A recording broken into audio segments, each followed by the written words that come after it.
what we did was so evergreen, and you're able to repurpose it, repackage it, dice it, slice it, and use it in focused and target marketing.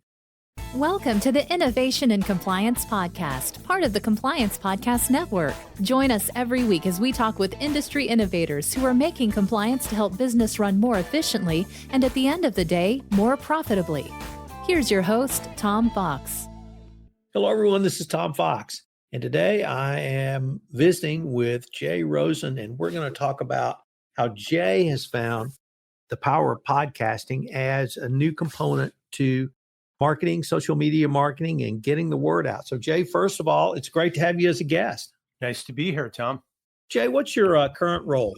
Currently, I am the Vice President of Business Development for a company called Affiliated Monitors, which is based in Boston, but we do business both nationally and globally. So, Jay, you and I did almost 2 years of a monthly podcast series that focused on the people and services of affiliated monitors. And I wanted to visit with you about what that experience was like for you, not only from a marketing experience, but really from how you were able to use that in overall business development. Great question, Tom. And what having the individual podcast allowed us to do was to really focus on certain parts of our business. So at the time when we were in the marketplace, there may not have been a lot of people out there who are familiar with our core sales opportunity, which was helping companies do ethics and compliance assessments. So together with you and in this series that we did for 2 years, we really went into the nuts and bolts of what it means to be an integrity monitor and how that works. And then we looked at different subcategories that we dealt with, whether it was doing things for the military with suspension and debarment or doing opportunities with antitrust. But basically, by really setting up these monthly podcasts with you and introduce ourselves, but we had 5 segments during that month so we could string them together and really allow people to get a full vision of the kind of help that we can offer them at Affiliated Monitors. Jay, there was one other thing that I wanted to raise with you, and it came up for me as sort of a surprise. And one month we focused on healthcare, a core business of Affiliated Monitors. And we had a couple of your directors on. As I recall, it was Jesse Kaplan and Catherine. And the first 2 episodes, we got the biggest numbers we have ever gotten for up to that time for an Affiliated Monitors podcast on the first 2 episodes. And so I wanted to ask you, from your business development perspective, what does it mean when you get really significantly higher numbers on one subject matter? Does that indicate that the marketplace wants more information? Does that mean that there's perhaps a market opportunity? How can you as a marketing and business development person use numbers to help you guide your message of business development? In terms of looking at those numbers when they came out and they were so eye-popping, I think initially both you and I thought that maybe we had discovered a service offering that we maybe had been underrepresenting in our marketing outreach at Affiliated Monitors. So I think going forward from that point on, we started to figure out how can we be a bit more balanced as we promote what we can do at Affiliated. And the folks who you've met over the years are just so talented. And, you know, that lots of them come from the government, from the DOJ, and use more of the healthcare team and get them more acclimated in terms of having the talking faces at AMI. Founder Vin DiCiani and my colleague Eric Feldman, they're really adept at this stuff and they can get on and talk on a moment's notice. But what we took this opportunity for was to kind of train up the folks who were on the team. They had the knowledge, but they may not have the comfort dealing with podcasts. So I think that allowed us to leverage that opportunity going forward. Jay, that last point I found to be almost as significant as really getting the message out. And that is that you take very talented people who are very well versed in their subject matter expertise, but may not be polished speakers. They may not have 30 or 60-second elevator pitch. That may not be their strength of communicating, but through your work internally to prepare them for the podcast, it seems like to me you've given them a message that they can be very comfortable with. They've practiced a few times and then they've done it essentially live on a podcast. So we get feedback as to whether it works. I wanted to maybe ask you to expound upon, I don't want to say training people to talk, but you mentioned two of your principals at AMI, Vin DiCianna and Eric Feldman, who have traditionally been the speaking faces. But through this podcast program that you engaged in, and it expanded after you ended the 5-part series, we'll get into that in a little bit, but how you've really been able to use that to help people become more comfortable with having a short, succinct, directed message they can articulate about affiliated monitors. So you bring up a good point, Tom, that it's not only just, it pays dividends on the podcasts, but what my message and our message internally to our folks are that they are just so well versed and so talented. There's nothing to be afraid of, right? A couple of weeks ago after the Monaco memo, you had Vin come in and just really go through and take a deep dive with you. And there was no rehearsal or there's no practice. The red light goes on and the mouth opens up and the information flows out. So not only were we able to use this as something for that series that we're going to talk about moving forward, but we're also trying to train up even the junior people and saying, look, as part of your daily business development, you have a story to tell and AMI has a story to tell. And when you put that all together, you have a story to tell about what you do here at AMI and why you love going to work every morning. So we really tried to remove those barriers of entry and trying to say, look, it doesn't matter what level you are in staff. It doesn't matter what you do, but personalize your experience at AMI and that enthusiasm will come through to the people who want to watch. So I mentioned that the 5-part series, that series ended. But the thing that I also wanted to visit with you about is you didn't end using the podcast strategy as part of your overall marketing strategy.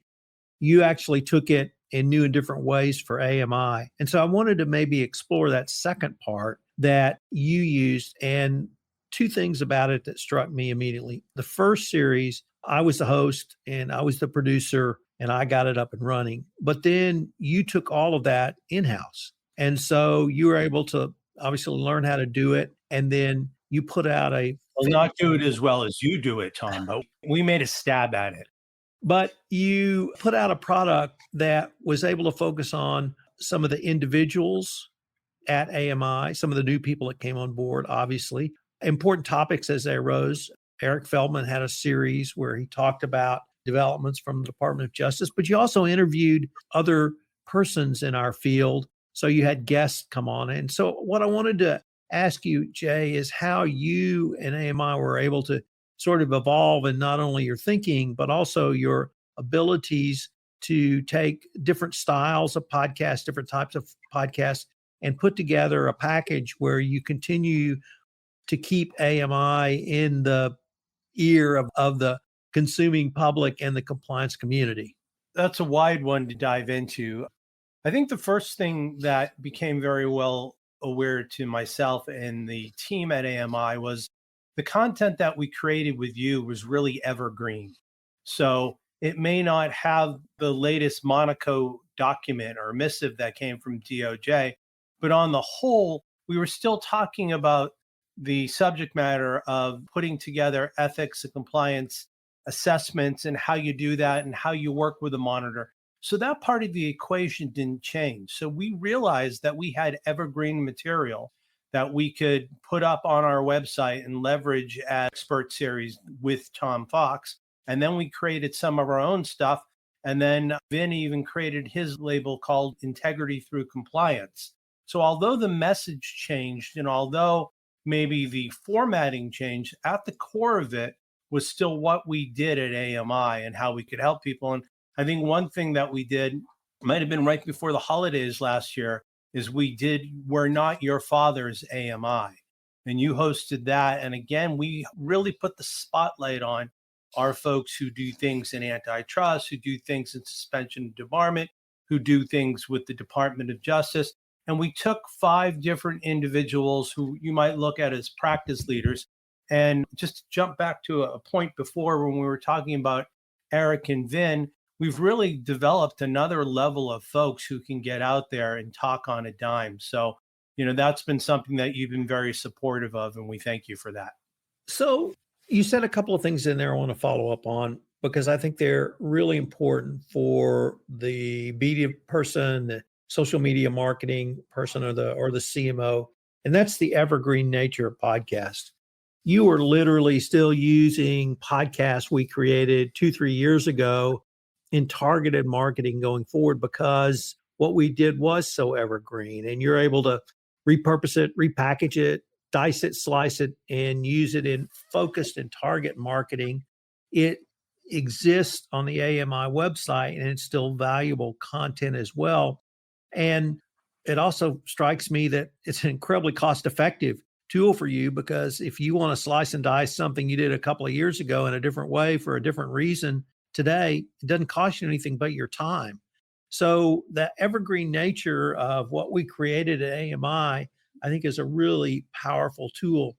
The other thing is that, as I mentioned, you have experimented with a variety of different show formats, and that even to the point where one AMI employee, Scott Garland, who was essentially a former compliance professional when he was with the Department of Justice, was able to come in and talk about his experience as a compliance officer in the Department of Justice as opposed to his work at AMI. So I really wanted to use that instance to ask you how you've been able to strategically place AMI personnel on other podcasts and use other people's podcasts to leverage the message of AMI as well. I think this was just kind of an organic follow through that Vin is out in the marketplace and somebody at a law firm would say, Vin, would you like to do a podcast on X subject matter? And what our brainstorm came up with, again, touching on the point that it's ones and zeros and it's only our effort can bind us from not doing things. So that law firm, we allowed them to host it on their platform. And then what we did is on the AMI platform, we made our own banner and we put together the subject matter. So it was almost completely different branding, but it was still the law firm and it was us. And then the idea hit me, and there should be no ownership, right? When somebody does a podcast, it doesn't say who owns that podcast. It is a podcast.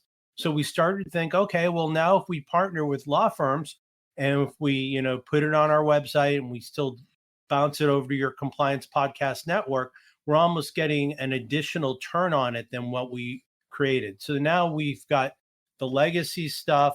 We've got stuff that our colleagues do. You've got a great thing with Mikhail Reader Gordon, which is Wirecard, which just came up with Series 3.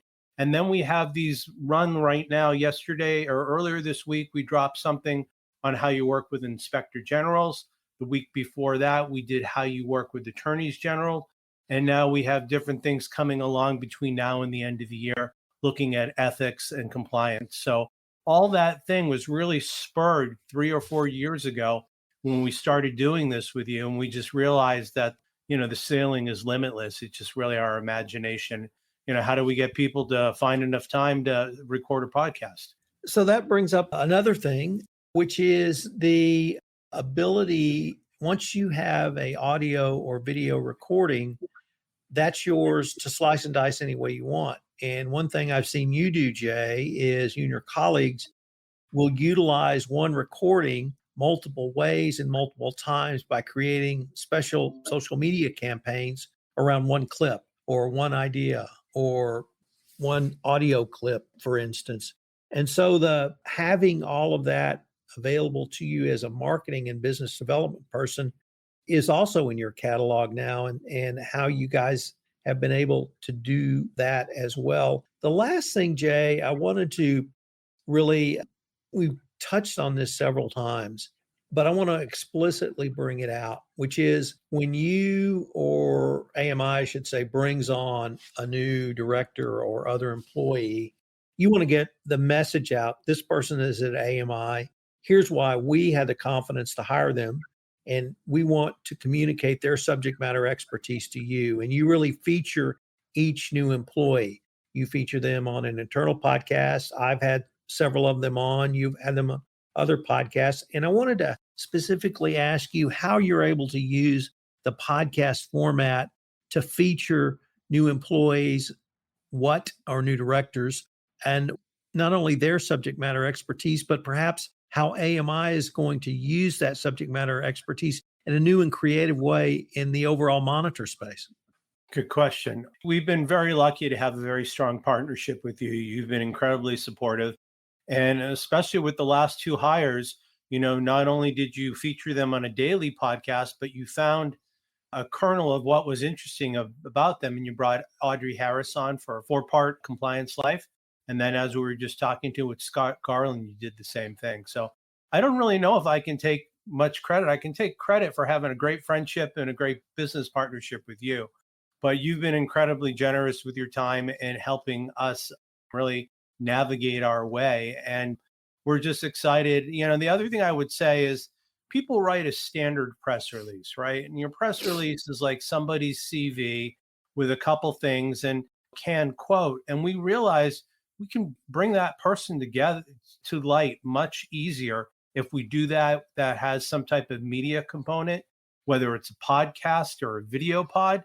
But those things, people will, at the end of the day, net, they'll get the same information. But it's a lot more interesting and painless if you do it in 10 to 15 minutes of a podcast than if somebody's got to read through a announcement and then click through a website. And there's just too much to it. Whereas if you do it with the pod, it's here and now and the information's out there. You don't have to wait for anything. So, Jay, this episode is going to go up before the Podcasting for Business conference. And I wanted to end with tying it into my talk. And my talk is on distribution channels. And you mentioned when discussing the law firms that have interviewed Vin or others at AMI, how you are able to leverage the law firms' own distribution channels, obviously the Affiliated Monitors distribution channel, and cross-posting it on the Compliance Podcast Network. So you were able to literally exponentially expand your reach beyond either AMI, beyond the company or law firm that recorded the podcast into different channels. So I wanted to maybe ask you about how people could think about podcasts as a tool that could be distributed in many different channels and the power of that for someone like yourself. Yeah. I would say think about the fact that podcast that you've made has somewhere where it lives, whether it's on your own internal, website, whether it's using something like Apple Podcast or Kratos or one of the other types of things. But wherever it sits, realize it's just kind of like a placeholder, right? You're not really going to always get people to come to your website. So I have these kind of different levels that we go. And, my first two kind of people or services that I go to are LinkedIn and then Twitter. And I don't do Facebook because I feel that's a little bit it's too much dealing with your own personal life. And it's not as serious as a business place where you should do it. So once I do that, I have my graphics team create a banner ad. And the banner ad basically says, join us for episode 28 of da-da-da-da-da-da, and go to the da-da-da-da podcast. Then what we do is we will put that up on LinkedIn, we'll put that up on Twitter, and we'll actually put a hard link in that right to our website. So now we're driving people to the website. We're letting people watch directly on LinkedIn or watch directly on Twitter. And then if it's in conjunction with a law firm or a different consulting firm, then we'll do that. And, the last thing, we just had something that Scott participated in with Ascent, and it was about conflict minerals. And they had initially reached out to me, and I realized that Scott would just be better versed in this. So I made the introduction of Scott to the folks at Ascent, to Jared, to some other folks there. And once again, now we have a podcast. So it really is me thinking about, you don't have to be proprietary about this. The pie's getting bigger. There's more and more podcasts. So if somebody doesn't want to allow you to host it on your website, that's fine. There's other ways digitally that we can expose this. But really think about, how do you share and how do you bring partnerships to people? Because if you're introducing people at the party and they don't know each other, but now they do, you're taking a whole nother level because now you've become a digital connector and you're connecting companies and services.